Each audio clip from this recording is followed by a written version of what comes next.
Y'all, pull up a chair, lock the door, light a candle for whoever's holding Tasha K's hand right now. Because, baby, Cardi B just walked into federal court and dropped a $4 million bomb on Tasha K's husband. And the smoke is choking the entire Yelen Entertainment building. I'm not exaggerating. I'm not embellishing. I'm not doing the most. Cardi B just filed a brand new federal lawsuit against Cheickna Kebe, that is Tasha K's husband, the man behind the curtain, the so-called businessman, the receipts keeper of the whole operation, and his company Yelen Entertainment, alleging a full-on asset hiding scheme to dodge the original $4 million defamation judgment. Baby, this is the lawsuit Tasha K thought she escaped. This is the bill she swore she'd never pay. This is the chapter she told y'all was closed. And it just got ripped wide open in federal court in South Florida. So pull up, get your tea, get your wine, get your blood pressure medicine, because we are about to do our due diligence on the most petty, most surgical, most I told you not to play with me legal move of the entire 2026 calendar year. Let's go. Now, before we get into the receipts, and yes, I got the receipts, I got the docket numbers, I got the contempt orders, I got the GoFundMe screenshots. Let me set the table for the babies in the back who think Cardi just woke up and decided to be petty for fun. This is not new beef. This is not new drama. This is a 5-year war that Tasha K already lost. And instead of paying her bill like a grown woman, she ran. She filed bankruptcy. She moved money. She cried broke on Instagram while allegedly hiding millions through her husband's company. And she ran her mouth in court about Cardi and Stefan Diggs to the point that a federal judge held her in contempt. Baby, contempt. In federal court. In 2026. And the cherry on top? The reason this whole thing is back on fire? Tasha K's husband, Cheickna, the man who has been sitting in the background, sipping his little espresso, signing his little business documents, thinking nobody was watching. Cardi B was watching. Cardi B's lawyers were watching. The federal bankruptcy trustee was watching. And now the whole world is watching.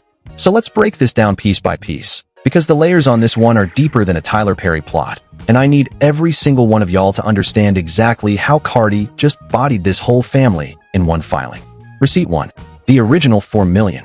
Back in 2022, a jury, 12 real human beings, not a TikTok poll, not a Twitter space, 12 people in a courtroom, found that Tasha K, real name Tasha Kebe, defamed Cardi B on her YouTube show. We're talking about the herpes lies, the cocaine lies, the she was a prostitute lies, the whole greatest hits album of fabricated trash that Tasha built her entire brand on. The jury said no. The jury said pay her. The jury said $4 million. And Tasha, in her infinite wisdom, instead of saying, my bad, let me figure this out, went on every platform she could find and basically said, I ain't paying her nothing. She turned a defamation judgment into a personality. She turned a debt into a brand. She turned Cardi B's went into her own little merch line. Baby, bad idea. Terrible idea. Catastrophic idea. Because Cardi B is from the Bronx. Cardi B is married to the streets. Cardi B's whole personality is built around the phrase, you don't run up on me, and live to talk about it. And when you owe Cardi $4 million and you go on the internet laughing about it, you are not just a debtor. You are a target. Receipt 2. The bankruptcy that wasn't. Tasha K filed bankruptcy. She told the court she was broke. She told her audience she was broke. She told the GoFundMe page she was broke. And yes, we are getting to that GoFundMe, because that part right there is the part that's going to send her husband to a federal courtroom in handcuffs if her lawyers don't get their act together. But here's the thing about bankruptcy. Bankruptcy court is not a vibe. Bankruptcy court is not a podcast. Bankruptcy court is a place where federal trustees read every single transaction, every single transfer, every single LLC, every single deposit, every single Cash App, every single Zelle, every single suspicious little move you made for the last 7 years. And what did Cardi B's legal team allegedly find? That millions of dollars in revenue that should have been Tasha K's, money from her YouTube channel, her merchandise, her live shows, her podcast deals, her brand partnerships, were running through her husband's company, Yelen Entertainment. Not Tasha's name, Cheickna's name, not Tasha's account, Yelen's account, not Tasha's LLC, Cheickna's LLC. Translation? Baby, in plain English, Cardi's people are saying this man's whole company was a glove, a handbag, a purse, a little decorative jacket designed to hide his wife's money from the woman she lied on for 5 years straight. That is what an asset hiding scheme looks like. That is what fraudulent conveyance looks like. That is what federal judges send people to prison for. Receipt 3. The contempt. May of 2026. Last month. We are still in this story. This is not history. This is right now. Tasha K was held in contempt in a federal hearing. Why? Because she could not stop talking. Because she went into a bankruptcy proceeding and started running her mouth about Cardi B and Stefan Diggs and rumors and gossip and personal opinions in a venue where the only thing the judge wants to hear is, where is the money? Baby, where is the money? That is the only question in bankruptcy court. That is literally the only thing the judge cares about. And Tasha K, a woman who has built her entire career on talking, could not answer that one simple question without veering off into a TMZ headline. So the judge slammed the gavel, held her in contempt, put it on the record, made it federal. And Cardi B's lawyers? They didn't even have to do anything. They just sat there, sipping water, taking notes, watching Tasha K hand them their case on a silver platter with a side of fries and a Diet Coke. Receipt for the GoFundMe. Now this is the part that's sending me. This is the part where I have to stand up. This is the part where I have to take a lap around my living room because the audacity is too much. Tasha K launched a GoFundMe asking for $3.5 million, $3.5 million, with her whole chest, on Facebook, begging strangers. And in that same period, the federal court is looking at her husband's company, Yelen Entertainment, and going, interesting. Y'all sure she broke? Baby, you cannot be broke and have a husband running a media company that allegedly processed your money. You cannot be broke and be living in a house with cars and lights and Wi-Fi and DoorDash. You cannot be broke and still be filming content with ring lights and lavalier mics. You can be Cardi B broke, which means you tucked your money behind a man and called it poverty. But you cannot be real broke. And the federal court knows the difference. That GoFundMe right there, Cardi B's lawyers are about to use that as Exhibit A, B, C, D, all the way through Z. Because if you are out here telling the public you need $3.5 million to survive, but your husband's company is allegedly sitting on the money you owe the woman you defamed, sis, that is not a hardship. That is a heist. Receipt 5. The federal hammer. Let's talk about what Cardi actually filed. Because this part is the part the gossip blogs are getting wrong. This is not a continuation of the original case. This is a brand new federal lawsuit. New caption, new docket, new defendants. The defendants are Cheickna Kebe, the husband, and Yelen Entertainment, the company. Tasha is not even the primary target. Cardi is going around Tasha. Cardi is going past Tasha. Cardi is reaching directly into the husband's pocket and saying, if she ain't gonna pay me, you are. This is what's called piercing the corporate veil. And it is one of the hardest things to do in federal court. Lawyers go to school for years to learn how to do this. Companies hire entire firms to prevent this. And Cardi's team filed the paperwork like they were ordering Postmates. Because when you transfer assets to dodge a judgment, that is fraudulent conveyance. It is illegal. It is federal. It is a fast track to a courtroom where the only question is how much and how soon. And the math is brutal. For $1 million, plus interest, plus legal fees, plus contempt sanctions, plus whatever the federal trustee tax on for the fraud. We are easily looking at $6, $7, $8 million before this is over. And every dollar is now hanging over Cheickna's head. Receipt 6. The marriage. Now y'all know I'm not in the business of being mean to a man's family. I'm really not. But I have to ask the question. Because the comments are going to ask it for me if I don't. How does Cheickna Kebe feel right now? Because this man, this whole grown man, this husband, this father, this businessman, has been riding shotgun on his wife's smear campaign for 5 years. He produced the content. He managed the channel. He allegedly co-signed the lies. He sat in the front row of the original trial. He stood by her when the jury came back with that $4 million verdict. He held her hand through every appeal, every bankruptcy filing, every Instagram rant. And now his name is the defendant. Now his company is the defendant. Now his bank accounts are the ones getting subpoenaed. Now his assets are the ones being frozen. Now his immigration status, his business licenses, his everything is in the federal microscope. Because Cardi B did the thing that Tasha K's husband apparently thought no one would do. Cardi B looked past the loud woman with the microphone and went straight for the quiet man with the bank account. And let me tell y'all something. And this applies to every relationship you've ever been in. When your partner is out here making enemies, you are not safe just because you're standing behind them. You are not innocent just because you didn't hold the microphone. You are not protected just because your name isn't on the show. The law sees the whole household. The law sees the joint account. The law sees the LLC with both your names on it. The law sees the house you bought together. And right now, the law is looking dead at Cheickna Kebe like, sir, we have some questions.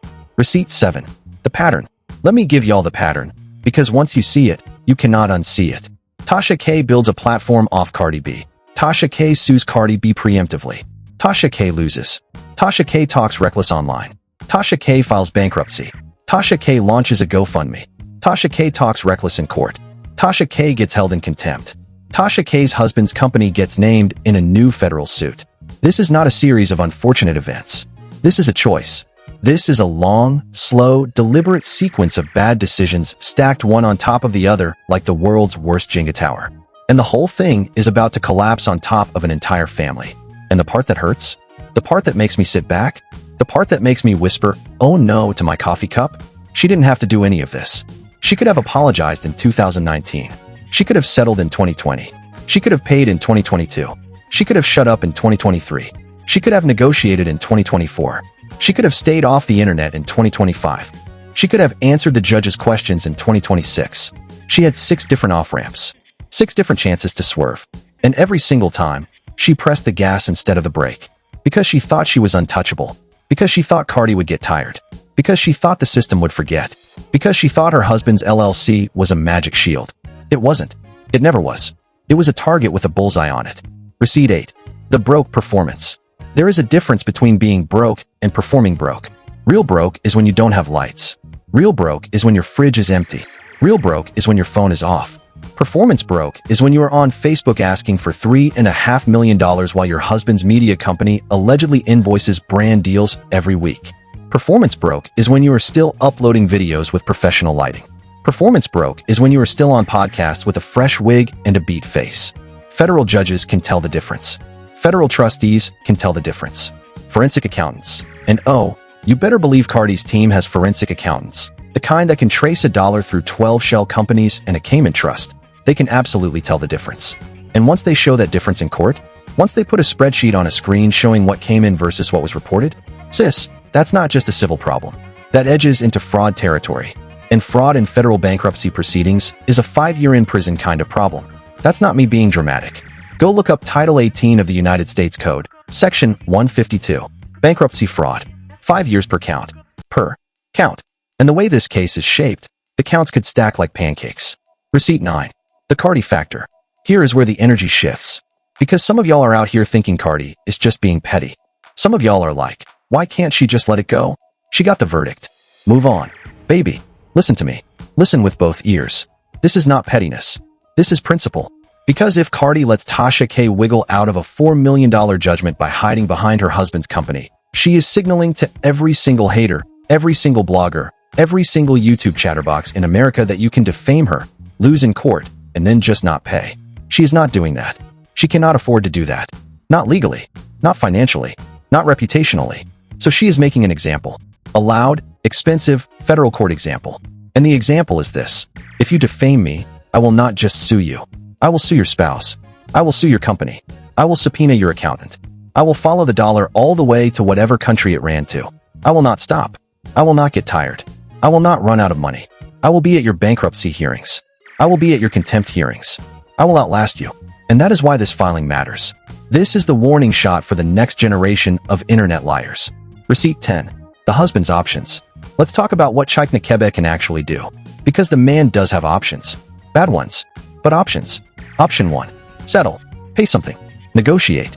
Cut a check from Yelen Entertainment. Agree to a payment plan. Take the L. Save the marriage. Save the immigration status. Save the business. This is the smart play. He probably won't take it. They never do. Option 2. Fight. Lawyer up. Argue that Yelen Entertainment is a separate entity. Argue that the corporate veil was respected. Spend $1 million in legal fees trying to save $4 million. Lose anyway.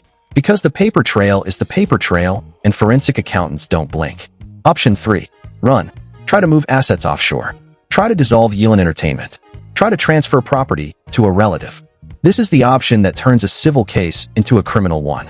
This is the option that adds the federal prosecutor to the chat. Please, sir, do not pick option 3. Option 4. Blame Tasha. Publicly distance himself. File for legal separation. Throw his wife under the bus on national television. Knowing how these things go, I would not put it past him. The marriage is the first thing that cracks when the bank accounts get frozen. Mark my words, if Cheickna does not settle in the next 90 days, there will be a separation announcement before the year is out. Watch. Receipt 11. The blogosphere. And while all of this is happening, can we talk about every other gossip blogger watching this case like it's the Super Bowl? Every single one of them is sweating. Every single one of them is going back through their archives. Every single one of them is calling their lawyers like, hey, just a hypothetical question. If I said something 5 years ago, because Cardi just rewrote the rules. The rules used to be, say whatever, get sued, file bankruptcy, vibe out. The new rules are, say whatever, get sued, file bankruptcy, get your husband sued, get your company sued, get held in contempt, get your GoFundMe used against you in court, lose your house, lose your business, lose your peace. That is a different game. That is a game most of these creators are not built for. And the smart ones are quietly deleting old videos as we speak. I see you blogs. I see you scrubbing your channels. I see you suddenly developing a love for positivity content. The internet sees you. And the federal court database sees you most of all. Receipt 12. The Stefan Diggs of it all. Y'all thought I forgot. I didn't forget. Because the contempt ruling came partly because Tasha K could not resist bringing up Cardi's new situation with Stefan Diggs in court. In a bankruptcy hearing about whether or not she has money to pay a defamation judgment. That alone tells you everything about why this case has gotten this far. Because if you cannot sit in a federal courtroom, the most serious room in the country, without bringing up your enemy's love life, you do not have the discipline to escape a judgment. You do not have the strategy to hide your money. You do not have the temperament to win at this game. You are losing because you cannot stop being a content creator long enough to be a defendant. And that, right there, is the whole tragedy. Tasha K's gift, her ability to talk, to riff, to fill an hour of YouTube with pure unfiltered commentary, is the exact same thing that is destroying her in federal court. Because every word out of her mouth in that courtroom is now Cardi's evidence. Every Instagram live is Cardi's exhibit. Every podcast appearance is a deposition Cardi did not have to pay for. She is litigating her own loss in real time. And she does not even know she's doing it. Receipt 13. The bigger picture. This case is bigger than Cardi. This case is bigger than Tasha. This case is bigger than YouTube gossip. This case is about whether you can defame somebody on the internet, lose, and then just dissolve into a fog of LLCs and GoFundMes and never pay. Because if Tasha K wins, if she somehow wiggles out of this, every blogger in the country is going to start a YouTube channel tomorrow, lie on the biggest celebrity they can find, get sued, file bankruptcy, hide behind their spouse, and call it a career. That is the precedent. That is what's at stake. And Cardi B, Belcalis Marleni's Almanzar from the Bronx, mother of 3, Grammy winner, the woman they said wouldn't last, is the one holding the line. She is the one paying lawyers. She is the one showing up to depositions. She is the one funding the forensic accountants. She is the one keeping the federal docket alive when most celebrities would have given up 2 appeals ago. Because she understands something a lot of celebrities don't. She understands that the precedent is the prize. The money is nice. The verdict is nice. But the precedent, the message, is what protects every artist who comes after her from being lied on for clout. Receipt 14. The audience. Now to my Tasha K supporters, and I know y'all are in the comments right now warming up your fingers. Let me say this with love. You do not have to abandon her. You can support a woman and still acknowledge she made bad choices. You can like her content and still recognize the lawsuit was earned. You can listen to her podcast and still understand that hiding assets in federal bankruptcy is illegal. These are not contradictions. These are nuance. But please, do not give her $3.5 million on a GoFundMe while she is allegedly hiding millions in her husband's company. That is not loyalty. That is being used. That is funding her legal defense out of your grocery money while she sips wine in a home that may or may not be in someone else's name. Loyalty is not the same as financial sacrifice. You cannot support her by sending money she may not actually need while she dodges a federal judgment. That is not what fans are for. That is what trustees are for. Receipt 15. The closing argument. So where does this go from here? The federal court is going to set a hearing. The hearing is going to set a discovery schedule. The discovery schedule is going to put every bank account, every transfer, every invoice, every brand deal under a microscope. And once those documents come out, and they will come out, because federal subpoenas are not optional, the case is going to write itself. Cheickna Kebe is going to have to explain, line by line, where every dollar of Yelen Entertainment's revenue came from, where it went, who it paid, whether it was real business or a glove for his wife's earnings. He is going to have to do this under oath. He is going to have to do this with documents. He is going to have to do this with a court reporter typing every word. And if even one number doesn't add up, if even one wire transfer doesn't match the books, that is the moment the federal prosecutor decides whether to make this a civil case or a criminal one. I am not predicting prison. I am saying the door to prison is now open in this case. And the only thing standing between Cheickna and a federal indictment is the quality of his bookkeeping. And based on the level of strategy this family has shown so far, I do not have high hopes for the bookkeeping. Receipt 16. The lesson. Let me close with the lesson, because this whole story is a lesson, and I want y'all to take it home. Lesson 1. Never defame somebody who has more lawyers than you have YouTube subscribers. The math doesn't work. You will lose. Every single time. Lesson 2. If you do something dumb in 2019, do not double down for 5 years straight. Apologize. Settle. Pay. Move on. Pride is the most expensive luxury in America. Lesson 3. Your spouse is not a shield. Your spouse is a co-defendant. Whatever you drag your partner into, they drag you back into when the sheriff comes knocking. Pick partners who don't put you in lawsuits. Lesson 4. The internet has a memory longer than your career. Every video, every tweet, every Instagram live, it is all evidence. It is all admissible. Speak like the judge is listening, because eventually she will be. Lesson 5. Do not, under any circumstances, run your mouth in court. The courtroom is not a podcast. When the judge asks you a question, answer the question. The instincts that made you famous on the internet are the same instincts that will get you held in contempt in federal court. Tasha K had to learn that the hard way. Twice. In 1 year. On the federal record. Forever. Receipt 17. The forecast. Here is my prediction, and y'all can clip this, screenshot it, throw it back in my face if I'm wrong. Within 90 days, there will be a major development in this case. Either Cheickna Kebe is going to fold and settle for a partial payment, somewhere in the $2 to $3 million range, or he is going to dig in, and we are going to see a forensic accounting report that becomes the biggest piece of evidence in YouTube gossip history. Within 6 months, we will know whether this case stays civil or escalates into a criminal referral. The federal trustee will have made that decision. The records will have spoken. Within 1 year, this case will either be settled or it will be sitting on a federal judge's desk with a recommendation that will reshape how every defamation case on the internet is litigated for the next decade. And Cardi B? Cardi B will be in the studio. Cardi B will be on tour. Cardi B will be raising her babies and dating whoever she wants to date and making whatever music she wants to make. Because the lawyers are doing the work. The court is doing the work. And the precedent is doing the work for her. Receipt 18. The history they don't want you to know. Let me take y'all back, because some of the babies in the comments are too young to remember how this all started. And you cannot understand the gravity of this 2026 filing without understanding the 2018 origin story. In 2018, Tasha K was a small-time YouTube blogger with maybe 80,000 subscribers. Decent following. Nothing crazy. She was covering celebrity news like 100 other channels. Then one day she made a video about Cardi B that contained certain claims. Cardi's people reached out. Tasha doubled down. And then Tasha did the unthinkable. She sued Cardi B preemptively. Yes, you heard me right. Tasha sued Cardi first. For defamation. Tasha sued Cardi for defamation. Read that sentence 3 more times and let it marinate, because the irony alone could power a small city for a year. Cardi countersued. The case dragged through discovery. Depositions happened. Documents came out. Witnesses lined up. And in January 2022, after a full trial in front of a federal jury in Atlanta, the verdict came down. $4 million for Cardi. Plus the legal fees. Plus the costs. Plus the interest. Plus the public humiliation of being the woman who sued the woman she was lying on and lost. That was 4 years ago. And we are still here. Still in court. Still in motions. Still in appeals. Still in bankruptcy. Still in contempt hearings. Because Tasha K refused, flat out refused, to do the one thing that would have ended all of this on day one. Pay the lady. Receipt 19. The texts. The DMs. The receipts behind the receipts. Y'all want to know why I'm so confident about this case? Because in the original trial, Cardi's lawyers introduced text messages. Real text messages. Between Tasha and her sources. Between Tasha and the woman who started the whole herpes rumor. A woman named Star Marie, who later went on record saying Tasha paid her to lie. Paid her. With actual money. To tell actual lies on camera.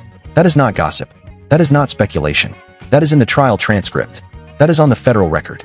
That is part of why the jury hit her with punitive damages. Because punitive damages are what juries hand out when they find that the conduct was malicious, intentional, and designed to harm.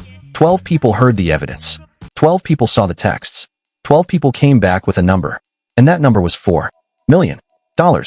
So when Tasha K's husband stands up in 2026 and tries to argue that his company had nothing to do with all this, the federal court is going to pull out those same text messages, the same payment records, and the court is going to ask one very simple question.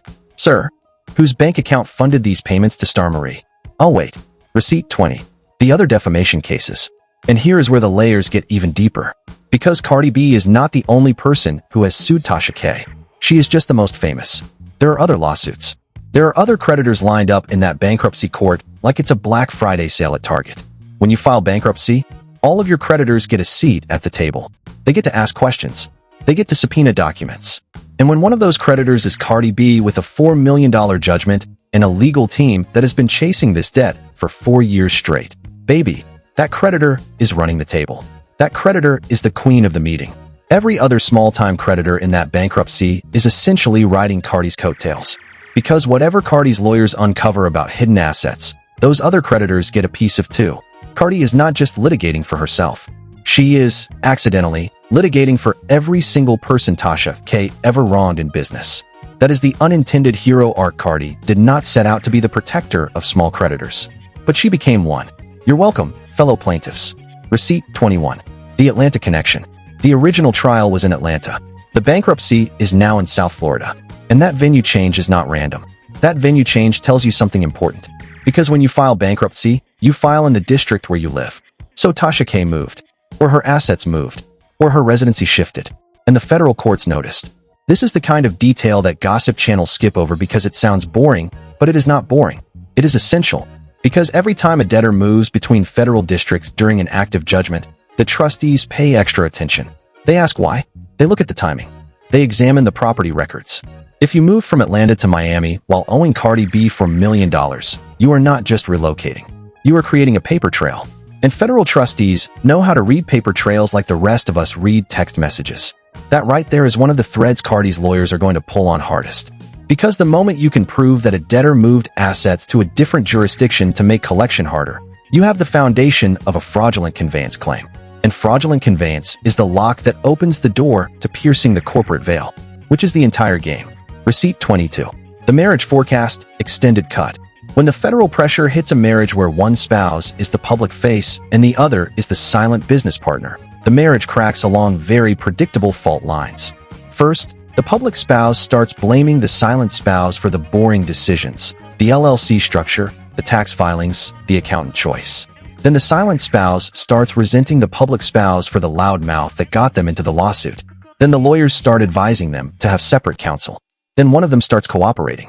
And once one of them starts cooperating, the marriage is over. Because in federal court, cooperation is the currency that buys you out of the worst outcomes. Watch the body language at the next hearing. Watch who is sitting where. Watch who is whispering to whose lawyer. The signs will be obvious. Receipt 23. The Empire Collapse Timeline. Phase 1. The denial phase. The defendant insists everything is fine. Goes on Instagram Live. Laughs about the lawsuit. We are in phase 1 right now. Phase 2. The deflection phase. The defendant stops talking about the case directly and starts talking about other people. Drops a podcast episode about somebody else's drama. This phase lasts about 60 to 90 days. Phase 3. The desperation phase. The defendant tries everything. Settlement talks open and close. Lawyers get fired. New lawyers get hired. Discovery requests get fought tooth and nail. This is where contempt rulings happen. And we already saw one of those in May, which means we may be further along this timeline than the optics suggest. Phase 4. The collapse phase. Assets get frozen. Bank accounts get drained by trustees. Cars get repossessed. Business partners run for the hills. Sponsorships dry up. The platform that was once a money machine becomes a liability. Phase 5. The settlement or sentencing phase. Either the defendant finally cuts a deal and pays a heavily reduced amount with a long payment plan, or the case escalates into criminal exposure.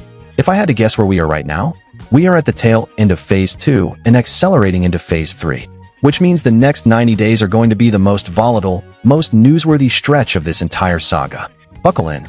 Receipt 24. The final word. So to my Cardi fans, y'all stay calm, stay funny, stay locked in. The verdict was the appetizer. This new filing is the main course. And the dessert is coming, baby. To my Tasha K fans, please, just stop sending money to the GoFundMe until somebody audits the books. That is all I'm asking. Be loyal, but be smart. Be a fan, but do not be a sponsor of someone else's federal lawsuit. To Cheickna Kebe specifically, if you somehow find this video, sir, settle. Settle today, settle tomorrow, settle this week. Pay what you can, sign what you have to sign. Take the L, save the family, save the business, save the immigration status. Pride is the only thing standing between you and the off-ramp. Do not let pride drive your car into a federal indictment. And to everybody else, write this on your wall. Tape it to your monitor. Whisper it to yourself before every video. Truth or silence? Pick one. Because the in-between space, the rumor space, the blind item space, the I'm just asking questions space, that space is closing. The lawyers are coming. The judgments are stacking. And the next Tasha K is one bad upload away from becoming a federal case study. This is the new world. Cardi B built it. The federal court is enforcing it. And every creator from here on out is going to live in it. So that's where I'll leave y'all today. The $4 million lawsuit is back. Cheickna Kebe is the new defendant. Yelen Entertainment is in the federal crosshairs. The contempt ruling is on the record. The GoFundMe is Exhibit A. And the marriage, the business, and the empire are all sitting on a fault line that is one earthquake away from collapsing. And let me say this one more time for the people in the back. This is not entertainment. This is litigation. This is law. This is a federal docket with real consequences for real human beings. Another thing the gossip channels keep getting wrong: the difference between civil contempt and criminal contempt. Civil contempt is coercive. Criminal contempt is punitive. Tasha's was civil. For now. And I want to flag something the lawyers in my comments will appreciate. Fraudulent conveyance has a statute of limitations, but federal bankruptcy law has carve-outs that extend the look-back window.